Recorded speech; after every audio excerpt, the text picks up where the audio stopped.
الله أكبر الله أكبر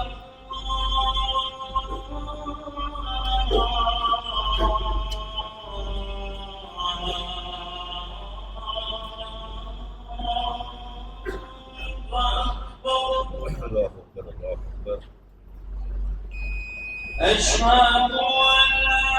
إله إلا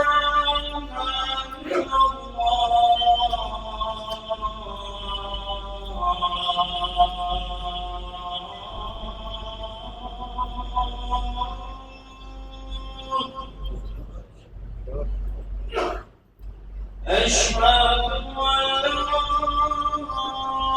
إله إلا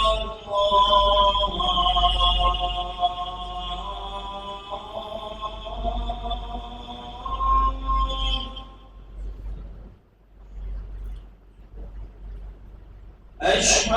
أن محمدا رسول الله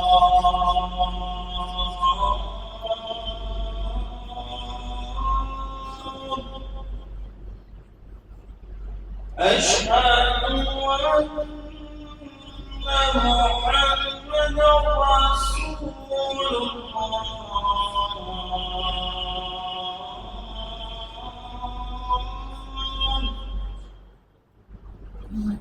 حي على الصلاة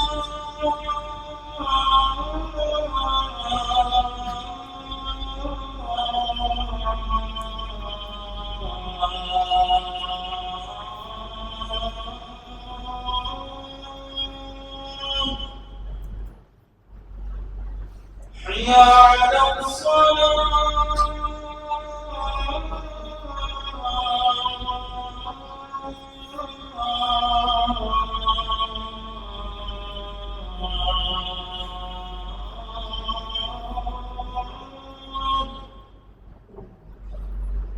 حي على الفلاح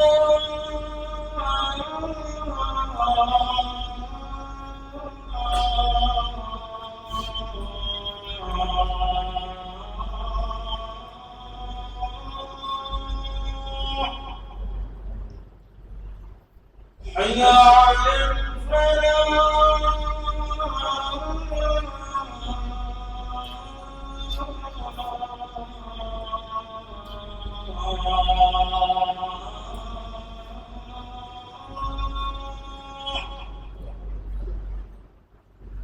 الله أكبر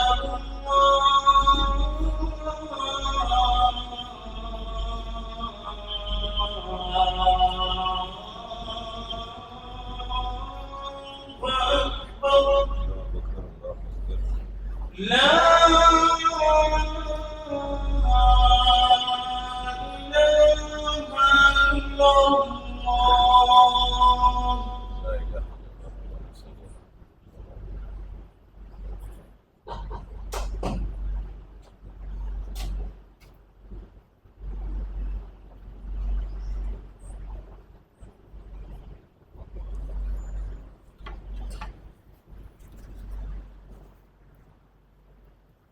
إن الحمد لله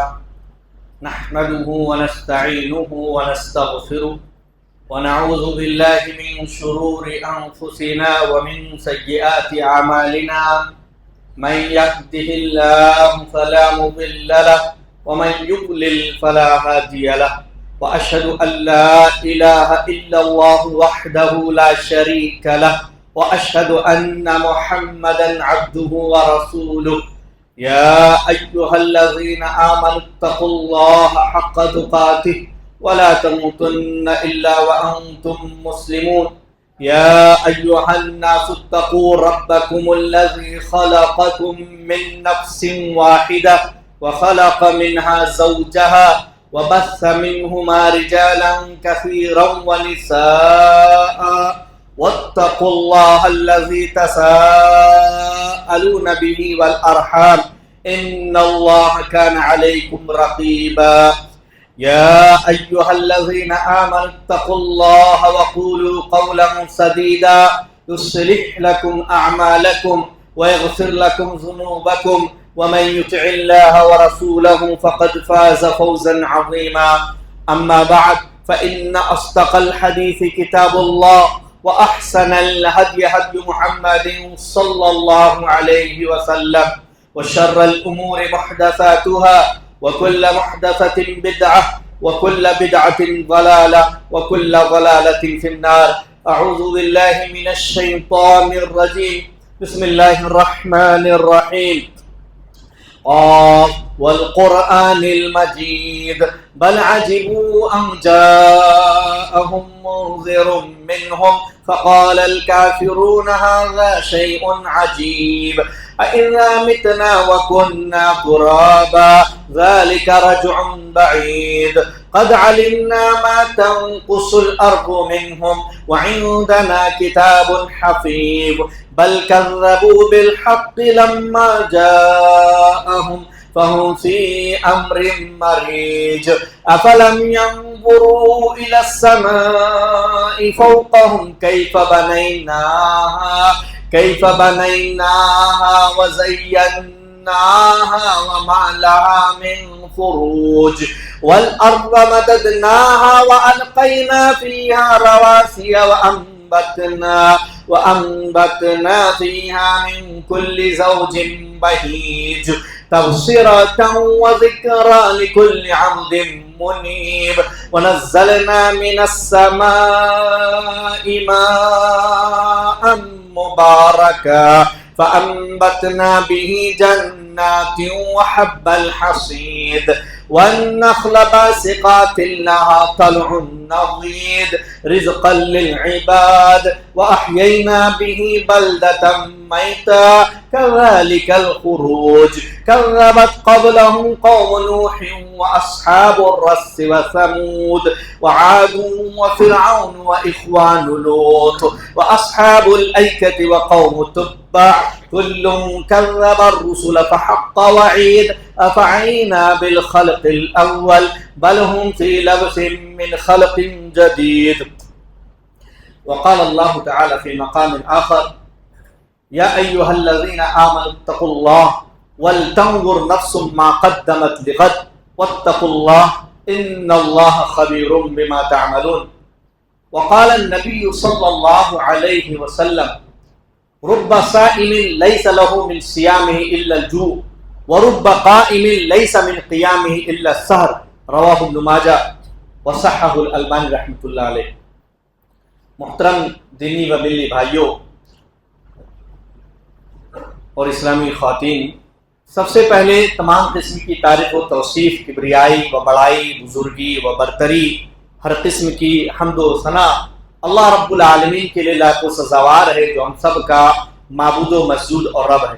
بعدہ صلاۃ و سلام و تمام انبیاء کرام علیہم الصلاۃ والسلام، خصوصاً نبی آخر الزمان محمد مصطفیٰ صلی اللہ علیہ وسلم اور آپ کے آل و اصحاب پر. محترم حاضرین، رمضان المبارک کے بابرکت دن اور رات ختم ہو چکے ہیں. نیکیوں کا موسم بہار رخصت ہو چکا ہے. اطاعت، عبادات اور نیک اعمال کا نورانی ماحول مکمل ہو چکا ہے. لیکن یہ بھی حقیقت ہے کہ رمضان المبارک کا یہ بابرکت مہینہ صرف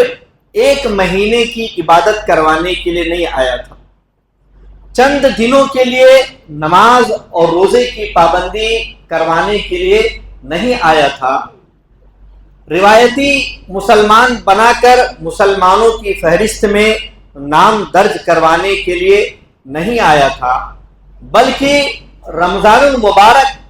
یہ ایک ایسا تربیتی مہینہ ہے جس میں ایک مسلمان اپنی تربیت کر کے اپنے آپ کو عبادات کے سانچے میں ڈھال سکتا ہے. جو نورانی ماحول رمضان المبارک میں عبادتوں کا ملا، اس نورانی ماحول میں رہ کر اپنی تربیت کر کے پورا سال بلکہ پوری زندگی رمضان جیسی گزار سکتا ہے۔ رمضان المبارک گزر گیا، ہم نے کیا کھویا کیا پایا، جب ہم اس کے مقاصد پر غور کریں گے تو یہ چیز ہمارے سامنے واضح طور پر آئے گی۔ قرآن مجید میں اللہ رب العالمین نے رمضان کی فرضیت کا ذکر کرتے ہوئے مقصد بیان کیا، لعلکم تتقون، کہ رمضان کے روزے فرض ہیں، عبادت ہے، تاکہ تمہارے اندر تقوی پیدا ہو جائے، تم متقی بن جاؤ۔ قرآن مجید کی جو ترتیب ہے، اس ترتیب کے اعتبار سے قرآن مجید کی وہ پہلی آیت جس میں اللہ رب العالمین نے پہلا حکم دیا ہے، یا ایھا الناس اعبدوا ربکم الذی خلقکم والذین من قبلکم لعلکم تتقون، کہ اے لوگوں اپنے اس رب کی عبادت کرو جس نے تم کو پیدا کیا اور تم سے پہلے کے لوگوں کو پیدا کیا۔ یہ پہلا حکم ہے قرآن مجید کی ترتیب کے اعتبار سے، جس میں اللہ رب العالمین عبادت کا حکم دے رہا ہے۔ تمام قسم کی عبادتیں، روزہ بھی اس میں شامل ہے، نماز بھی شامل ہے، دیگر تمام عبادتیں شامل ہے، اور ان تمام عبادتوں کا مقصد جو اللہ رب العالمین نے ذکر کیا وہی جو روزے کا ذکر کیا، لعلکم تتقون، تاکہ تم متقی بن جاؤ، تمہارے اندر تقوی آ جائے۔ متقی بن جانے کا، تقوی پیدا ہو جانے کا کیا مطلب ہے؟ اللہ رب العالمین سے بندہ ڈرنے لگے، اللہ کی عبادت کرے، اللہ کے احکامات کو انجام دے، جن چیزوں سے رکنے کا حکم اللہ رب العالمین کی جانب سے ملا ہے ان سے رکتے ہوئے اپنی زندگی گزار لے، یہی تقوی۔ اور اسی تقوی کی تربیت کے لیے اور تقوی پیدا کرنے کے لیے یہ رمضان المبارک کا بابرکت مہینہ ہمیں ملا تھا۔ اب ہمیں غور کرنا ہے کہ تقوی کی یہ جو تربیت اور رمضان کی جو تربیت ہونی تھی،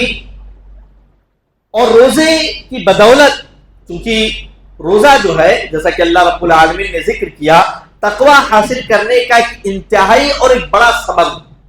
کہ آدمی روزہ رکھے اس سے تقوی ملتا ہے۔ تو کیا ہمیں وہ حاصل ہوا؟ یہ اگر ہم روزے کی بدولت جو علامتیں،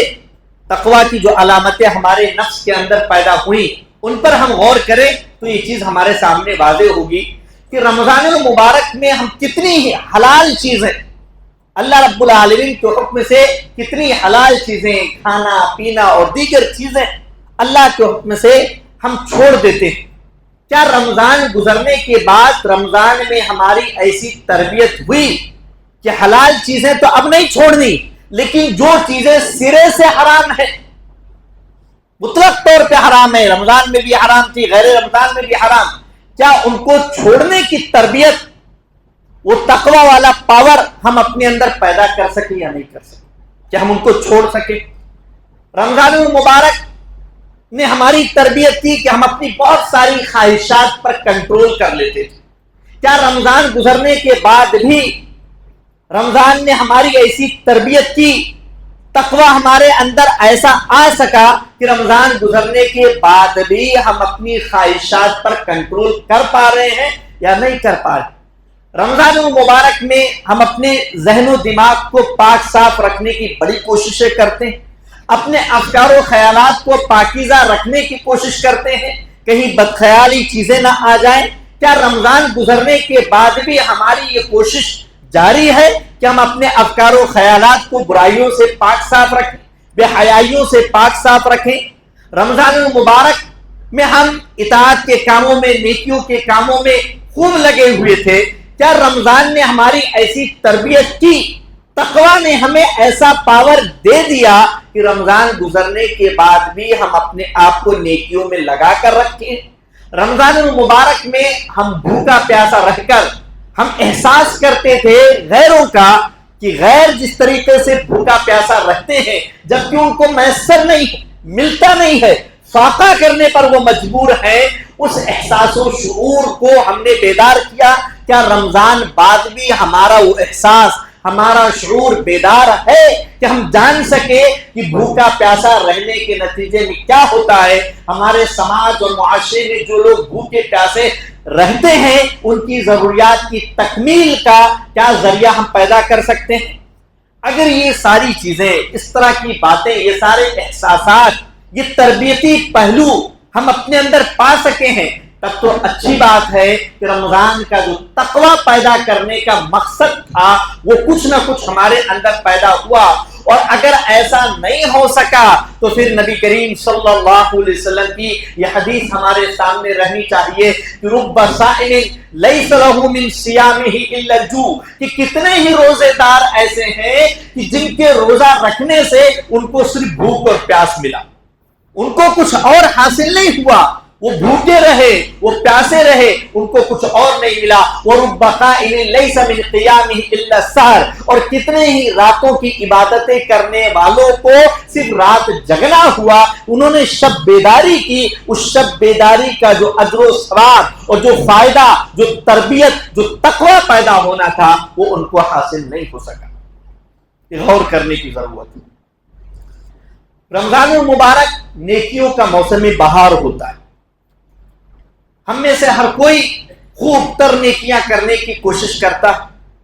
خوب صدقہ خیرات، نمازوں کا اہتمام، روزوں کا اہتمام، زیادہ سے زیادہ تلاوت قرآن مجید اور اس طرح کی نیکیاں کرتا ہے۔ لیکن کیا رمضان گزرنے کے بعد بھی نیکیوں والا جذبہ ہمارے اندر ہے یا نہیں؟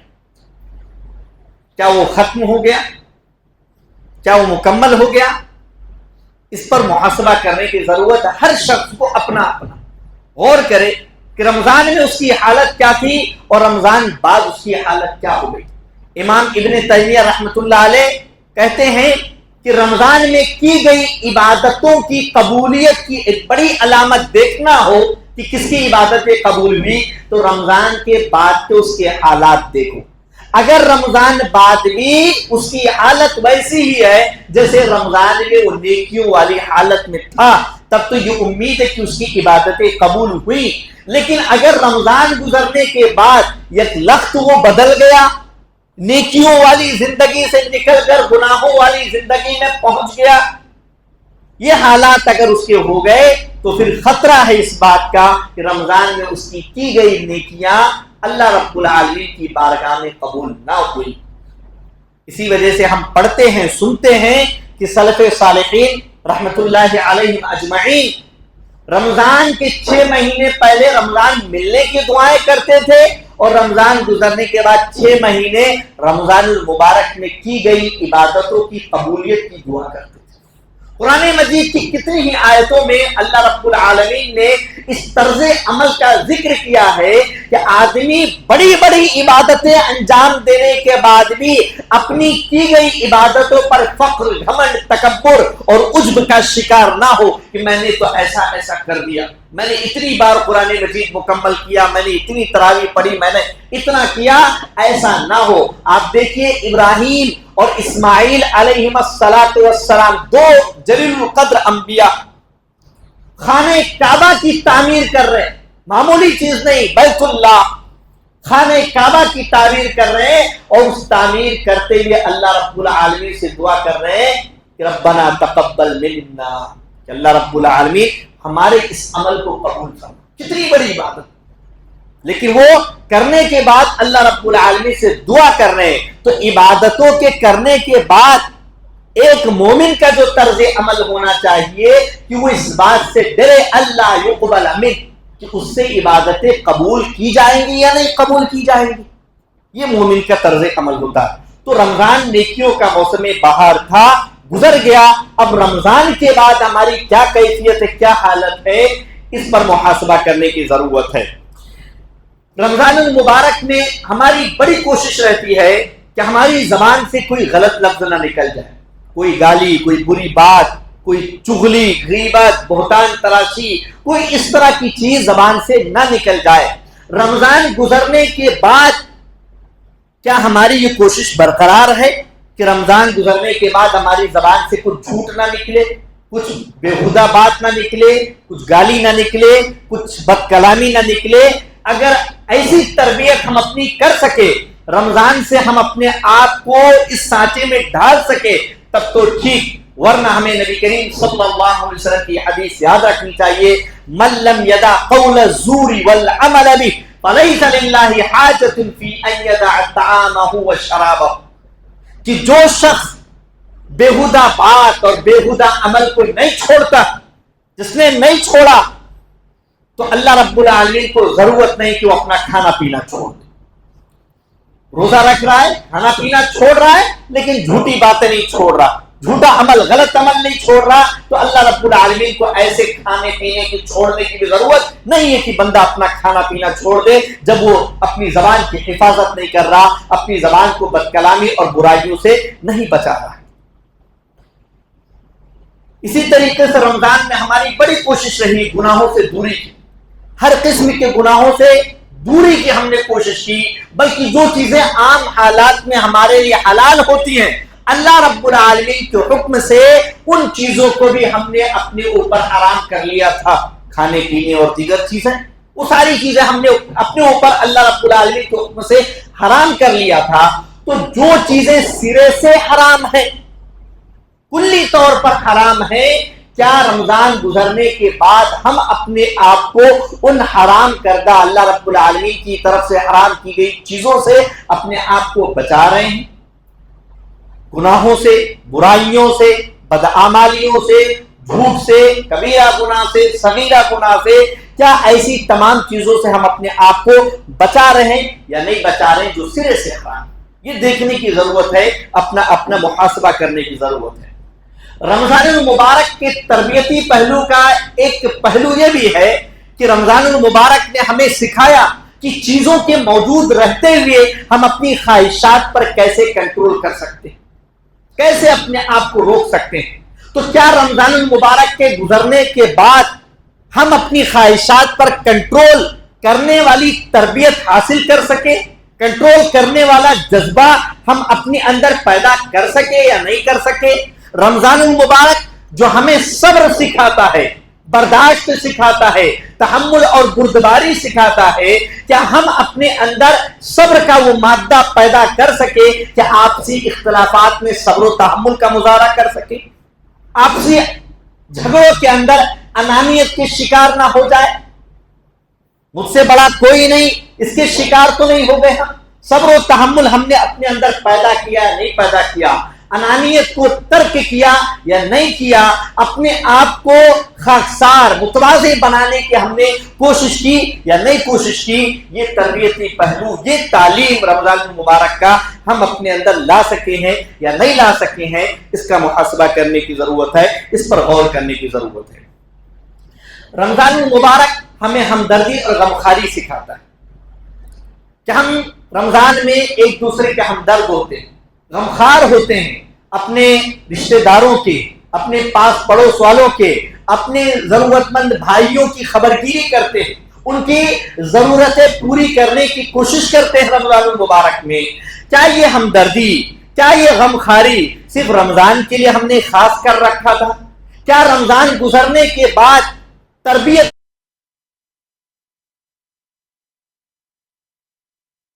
ضرورت مند لوگوں کے لیے غمخوار بنے، ان کی ضرورتوں کو پورا کرنے کی کوشش کریں؟ کیا تربیت کا یہ پہلو ہم اپنے اندر رمضان گزرنے کے بعد بھی پا رہے ہیں، محسوس کر رہے ہیں یا نہیں محسوس کر رہے ہیں؟ اس پر غور کرنے کی ضرورت ہے کہ ہم ایک دوسرے کا تعاون کرتے ہیں نہیں۔ وَتَعَاوَنُوا عَلَى الْبِرِّ وَالتَّقْوَى وَلَا تَعَاوَنُوا عَلَى الْإِثْمِ وَالْعُدْوَانِ، نیکی کے کاموں میں، تقویٰ کے کاموں میں، بھلائیوں میں ایک دوسرے کی مدد کرتے رہیں۔ من کان فی عون العبد کان اللہ فی عون اخیہ، کہ جو شخص اللہ رب العالمین کی بندوں کی مدد میں لگا رہتا ہے، اللہ رب العالمین ایسے بندے کی مدد میں لگا رہتا ہے۔ تو بندوں کی مدد میں ہم رمضان میں لگے تھے، ہماری کوشش تھی، اپنی استطاعت پر ہم کریں ہم نے کوشش۔ کیا رمضان گزرنے کے بعد بھی ہماری یہ کوشش جاری ہے یا ہم اس کو بند کر چکے ہیں؟ یہ غور کرنے کی ضرورت ہے۔ رمضان المبارک کا ایک تربیتی پہلو جذبہ اخوت بھی تھا، جذبہ اتحاد بھی تھا، کہ رمضان المبارک یہ ایک ایسا مہینہ کہ تمام مسلمان دنیا کے کسی بھی خطے کے اندر وہ موجود ہوں، وہ افطاری کرتے تھے، سحری کرتے تھے، تلاوت کرتے تھے، روزہ رکھتے تھے، نمازیں پڑھتے تھے، قیام اللیل کرتے تھے، بہت ساری عبادتوں کو وہ ایک جیسا انجام دیتے تھے، ایک جیسا انجام دیتے تھے۔ اس طرز عمل سے ان کے اندر اتحاد و یگانگت، اتفاق کا جذبہ پیدا ہوا ہے نہیں پیدا ہوا، ان کے اندر وحدت کا مادہ پیدا ہوا ہے نہیں پیدا ہوا۔ چلے ہم جانے دیں، پوری دنیا کی بات نہ کریں، پورے ملک کی بات نہ کریں، پورے شہر کی بات نہ کریں، کیا ہمارے اپنے گاؤں کے اندر، اپنے خطے، اپنے علاقے کے اندر ہم اپنے آپ کو، اپنی قوم کو، اپنے لوگوں کو اس تربیتی پہلو سے متحد کر سکے ہیں یا نہیں کر سکے؟ ہم متحد ہو سکے ہیں یا نہیں ہو سکے ہیں، یہ دیکھنے کی ضرورت ہے، غور کرنے کی ضرورت ہے کہ ہمارا اتحاد و اتفاق ہے یا نہیں ہے۔ یہ جذبہ اخوت ہے، یہ جذبہ اتحاد ہے، اور یہی وجہ ہے کہ نبی کریم صلی اللہ علیہ وسلم نے رمضان المبارک میں ہر قسم کے فتنہ فساد، لڑائی جھگڑوں سے تو ہمیشہ بچنا ہے، لیکن رمضان میں سامنے سے بھی اگر کوئی ایسی حرکت کرتا ہے تو اللہ کے رسول اکرم صلی اللہ علیہ وسلم کی یہ تعلیم ہے کہ فَإِنِ امْرُؤٌ شَاتَمَهُ أَوْ قَاتَلَهُ، کہ اگر کوئی سامنے سے ان کو گالی دے یا جھگڑے تو کیا کہے بندہ؟ انی صائم، انی صائم، کہ میں روزے سے ہوں، میں روزے سے ہوں۔ یہ سارا عمل، یہ سارا کردار، ایسی حرکتیں ایک روزے دار نہیں کر سکتا۔ تو جذبہ اخوت اور جذبہ اتحاد میں کہ ہم ایک جیسے ہیں، ہم مسلمان والے ہیں، ہم ایمان والے ہیں، ہم میں کوئی اوپر نیچے نہیں، ہم میں کوئی اوپر نیچے نہیں، ایمان کی وجہ سے ہم سب ایک ایمانی بھائی ہے، مسلم بھائی ہیں، سب ایک جیسے ہیں، کسی کو ہم کمتر نہ سمجھیں۔ نبی کریم صلی اللہ علیہ وسلم کی مشہور حدیث بحسب امرئ من الشر ان يحقر اخاه المسلم، کہ آدمی کے برا ہونے کے لیے کافی ہے کہ وہ اپنے مسلمان بھائی کو حقیر سمجھے، کمتر سمجھے۔ آپ کا مومن بھائی ہے، مسلمان بھائی ہے، اس کو کسی بھی طور پر اپنے سے کمتر سمجھنا یہ اسلامی روح کے منافی ہے، اسلامی روح کے خلاف۔ رمضان المبارک میں ہم نے فرائض کا خوب اہتمام کیا، اور فرائض کے ساتھ ساتھ نوافل کے ادا کرنے کی بھی ہم نے بھرپور کوشش کی۔ کیا رمضان گزرنے کے بعد فرائض کے اہتمام کے ساتھ ساتھ نوافل کی رغبت، نوافل ادا کرنے کا جذبہ ہمارے اندر بیدار ہو سکا، پیدا ہو سکا یا نہیں پیدا ہو سکا؟ کہ رمضان میں ہم نے روزے رکھے، کیا اب سال کے 11 مہینے ہمارے بغیر روزوں کے چلے جائیں گے؟ یہ تعلیم دیتا ہے رمضان کے روزے کہ ہم جو ہے سال کے بقیہ مہینوں میں بھی کچھ نہ کچھ روزوں کا اہتمام کریں۔ ہر ہفتے پیر اور جمعرات کے روزے ہیں، ہر مہینے 13، 14، 15 ایام بیض کے روزے ہیں، ایسے ہی شوال کے روزے ہیں، ایسے ہی ذوالحجہ کے روزے ہیں، ایسے ہی محرم الحرام کے روزے ہیں۔ اس طریقے کے نوافل روزے بے شمار ہیں جن کو رکھ کر ہم اس تربیتی پہلو کو اپنا سکتے ہیں کہ رمضان المبارک نے جو ہمیں ایک پیغام دیا تھا روزوں کے ذریعے اپنے نفس کی تربیت کا، اپنے نفس پر کنٹرول کا، اس تربیتی پہلو کو ہم بعد میں بھی جاری رکھ سکیں۔ رمضان مبارک میں ہم نے نمازوں کی خوب پابندی کی، فرائض کی، اور ان فرض نمازوں کی پابندی کے علاوہ ہم نے قیام اللیل کی بھی پابندی خوب تر کرنے کی کوشش کی۔ تو کیا قیام اللیل صرف رمضان کے لیے خاص تھا کہ ہم نے اس میں اہتمام کر لیا؟ رمضان گزرنے کے بعد قیام اللیل جیسی کوئی چیز نہیں ہے میرے بھائیوں، ایسا نہیں ہے، بلکہ مشہور حدیث احب الاعمال الى اللہ ادومها وان قل، کہ اللہ رب العالمین کو وہی عمل پسند ہوتا ہے جو برابر کیے جائے، گرچہ تھوڑا ہی کیا جائے۔ تو رمضان گزرنے کے بعد روزے ہم کچھ نہ کچھ رکھتے رہیں، رمضان گزرنے کے بعد قیام اللیل کا کچھ نہ کچھ اہتمام کرتے رہیں، رات میں اگر بیدار ہو سکے تو 2، 4، 6، 8 رکعتیں حسب توفیق جو ادا کر سکیں۔ اگر راتوں میں بیدار نہ ہونے کا خطرہ ہو تو عشاء کی نماز کے بعد سنت پڑھنے کے بعد وتر سے پہلے 2، 4، 6 رکعت اللہ جو توفیق دے آدمی اس کو ادا ادا کرے تاکہ قیام اللیل کرنے کا جو سلسلہ برقرار تھا وہ جاری رہے، اور اللہ کے رسول صلی اللہ علیہ وسلم یا عبداللہ لا تکن مثل فلان کان یقوم اللیل فترک قیام اللیل میں ہم نہ آ جائیں کہ عبداللہ اللہ کے بندے فلاں کی طرح نہ ہو جانا، وہ قیام اللیل کرتا تھا، رمضان ملا تو خوب عبادتیں کی، لیکن رمضان جانے کے بعد ہم 11 مہینے کی چھٹی پر نہ چلے جائیں، ایسا نہیں ہونا چاہیے۔ اسی طریقے سے امر بالمعروف اور نہی عن المنکر، ہم سب نے اپنے آپ میں غور کیا ہوگا کہ ہم جب دیکھتے کہ کوئی کچھ غلط کر رہا ہے، کوئی مناسب عمل نہیں کر رہا، تو ہم اس کو روکنے کی کوشش کرتے، ہم سمجھانے کی کوشش کرتے۔ رمضان المبارک کے بعد بھی ہمارا یہ پہلو بیدار رہنا چاہیے، ہماری یہ کوشش ہو کم از کم پورے شہر کے سطح پر نہیں، کم از کم ہم اپنے گاؤں کی سطح پر اپنے آپ کو اس بات کا پابند بنا لے کہ ہم ایک دوسرے کو برائیوں سے روکنے کی کوشش کریں گے تو بڑی حد تک ہم جو ہے کامیاب ہو سکتے ہیں۔ آخری بات بیان کر کے ختم کرتا ہوں کہ رمضان المبارک ایک کامل مکمل بخشش کے لیے آیا تھا، مکمل بخشش کے لیے آیا تھا۔ اللہ کے رسول فرماتے شقی عبد ادرک رمضان فانسلخ منه ولن یغفر له، کہ ایسا شخص بڑا بدبخت رہا،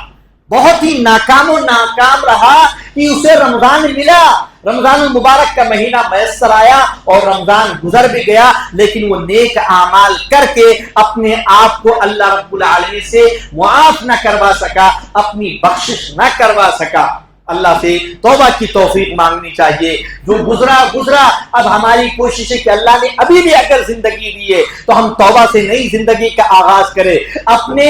اعمال پر استقامت اختیار کریں۔ ان الذین قالوا ربنا اللہ ثم استقاموا، رب کو، اللہ کو ہم نے رب مانا ہے تو ہم اس پر مستقیم ہو جائیں، استقامت اختیار کر لیں۔ رمضان میں جو عبادتیں ہم کرتے تھے رمضان کے بعد بھی ہم ان عبادتوں پر لگے رہیں، اور اس کی شروعات جو ہے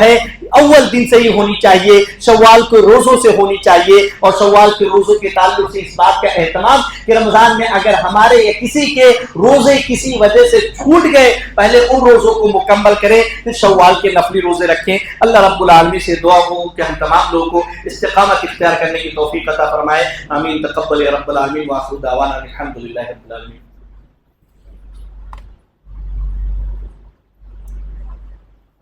إن الحمد لله نحمده ونستعينه ونستغفره ونعوذ بالله من شرور أنفسنا من سيئات أعمالنا من يهده الله فلا مضل له ومن يضلل فلا هادي له وأشهد أن لا إله إلا الله وحده لا شريك له وأشهد أن محمدا عبده ورسوله أعوذ بالله من الشيطان الرجيم بسم الله الرحمن الرحيم إن الله وملائكته يصلون على النبي يا أيها الذين آمنوا صلوا عليه وسلموا تسليما اللهم صل على محمد وعلى آل محمد كما صليت على إبراهيم وعلى آل إبراهيم إنك حميد مجيد اللهم بارك على محمد وعلى آل محمد كما باركت على إبراهيم وعلى آل إبراهيم إنك حميد مجيد بارك الله لي ولكم في القرآن العظيم ونفعني وإياكم بالآيات والذكر الحكيم إنه تعالى جواد كريم ملك بر رؤوف رحيم وأقيموا الصلاة